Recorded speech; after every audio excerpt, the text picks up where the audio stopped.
歡迎大家嚟到我哋呢個頻道。咁今次呢要介紹兩樣好嘢俾大家。第一個就係一個我自己覺得係一個純粹個人嘅分享嘅啫，絕對冇叫大家買抑或唔買一啲股票嘅。咁我自己本人咧就會買一個寧德時代嘅 IPO 嘅，即係認購新股啦。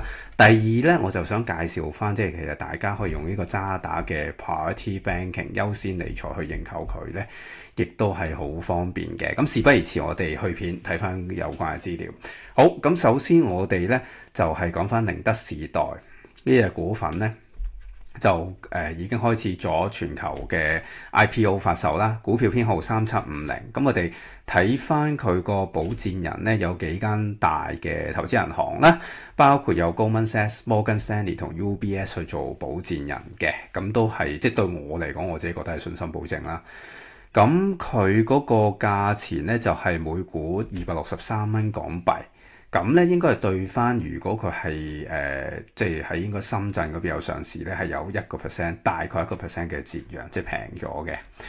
咁啊睇埋佢嗰個價錢啦，即係要幾多錢先去認購咧？最少咧就要認購100股，最少金額就係港幣26,565蚊2毫4仙，即係26,000幾蚊去認購嘅。咁跟住睇翻個時間表咧，咁咧我哋就用翻呢個網站睇容易啲啦。招股日期5月12至5月15，即係5月10。如果用證券行或者銀行認購咧，就唔該大家咧就5月14號晏晝12點前好去認購啦，否則咧就會過咗個截止日期嘅。咁啊睇翻有冇其他資料咧？行業就電池啦，咁就上市日期就2025年5月20號上市。咁你第一日上市，如果用渣打銀行嗰個證券戶口咧，就可以第一日上市咧，就可以去沽出佢。咁亦都非常方便啦。咁我哋就睇翻佢同即係其他公司嘅即係最近個市況去比較翻。稍等一陣啊，大家。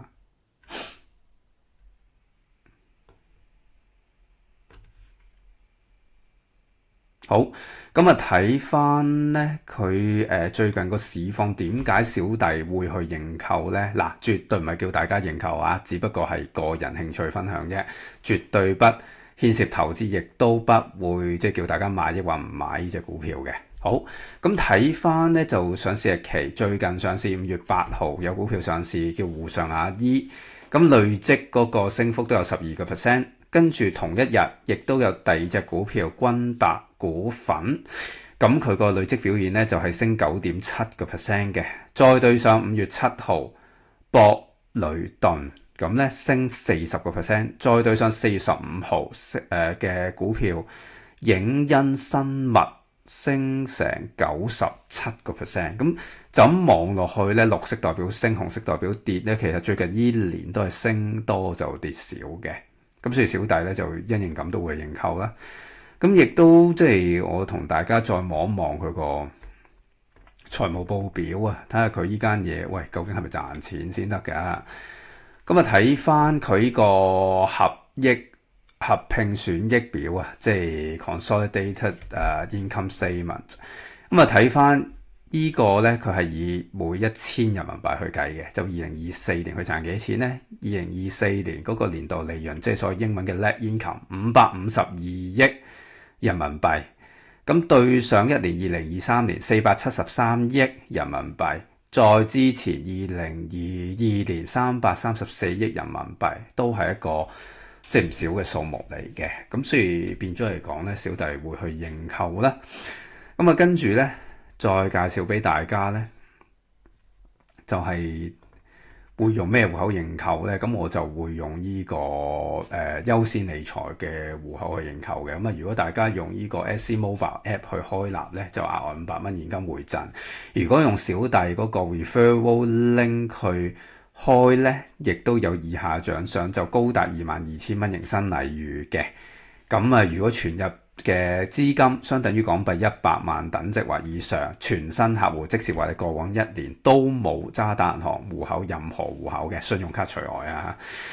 咁咧就可以享3,500蚊嘅現金回贈，非常吸引。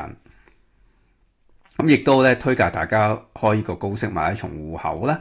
咁咧亦都係有2厘港紙咧，就係2厘2嘅起存息率。咁啊，亦都隨時攞錢出嚟。當然你攞咗錢出嚟就梗係冇2厘2啦。咁亦都推介大家咧開咗呢個戶口之後，先可以專享去開嘅呢一張叫做渣打國泰 Mastercard 優先理財嘅 Mastercard。有咩着數？小弟開咗噶啦，咁咧就有4張國泰嘅商務貴賓室嘅使用券。咁呢個使用券咧就可以俾其他人用嘅，唔係淨係你自己用嘅。咁亦都咧，你搭國泰機，譬如好似我哋呢啲就搭國泰嘅經濟艙咧，亦都可以咧選用呢個特選經濟艙嘅櫃位辦理登機咧，即係可以早啲上機。咁睇下有冇其他嘢先。